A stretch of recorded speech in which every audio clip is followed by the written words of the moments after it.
Day 17. Last time I worked on the stats UI. Very exciting. Bars went up, numbers changed, dopamine achieved. But this time we're doing something slightly more useful. I'm adding the ability to actually use the items you pick up. Right now, every item in the game is a consumable item, or at least the models are, which is great because for the first time ever, the player can eat or drink like a functioning organism. So here's how it works. I've got a consumable item that inherits from inventory item, and when you use it, it grabs the primary stats, which are player stats, and increases things like hunger or thirst. This is dictated by the consumed data, which the consumable item stores a array of, so eating a fruit might increase both your hunger and thirst. Simple, clean, and sensible. And that's where everything immediately falls apart, because currently being hungry or thirsty does absolutely nothing. You could be dying of thirst and sprinting like an Olympic athlete, which immersion wise is not ideal. So, yeah, it's time to add actual functionality. And this is where I realized something very dangerous. This is no longer just stats, this is a buff or debuff system.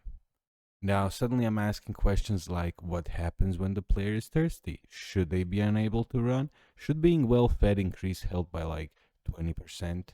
Should the game punish you or just mildly judge you? This quickly turned into something that will probably take 2 or 3 episodes to solve. Even though I explicitly said I wouldn't add any new system for a few days. But listen, this goes hand in hand with the stat system, so we're calling this polishing. So here's the plan. I'm introducing something called conditions. Condition is basically a named state like thirsty, starving, well fed, broken ankle, bleeding, eventually when I emotionally recover. Each condition holds a array of stat modifiers because one condition might affect multiple stats at a time. Each condition holds an array of stat modifiers because one condition might affect multiple stats at once. For example, thirsty might reduce your stamina regen. Starving might lower max health. Well fed might boost health or stamina, or both. Broken ankle? Yeah, you're not sprinting anywhere, buddy. Which leads us to another problem, as always. How do you stop the player from running? You don't reduce stamina, you don't reduce speed, you just turn running off. Except I can't do that yet.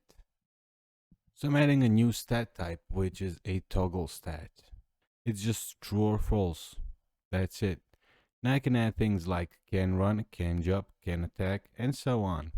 Suddenly, conditions can disable abilities, not just tweak numbers, which is a huge win. I also added move speed as a stat, so conditions like a broken ankle can slow the player down instead of completely ruining the day. Eventually, I want conditions like bleeding, which slowly drains health over time until you bandage the wound. But I don't have any medicine or medical items yet, and I refuse to fake realism that hard. So for now, I'm happy just getting the foundation right.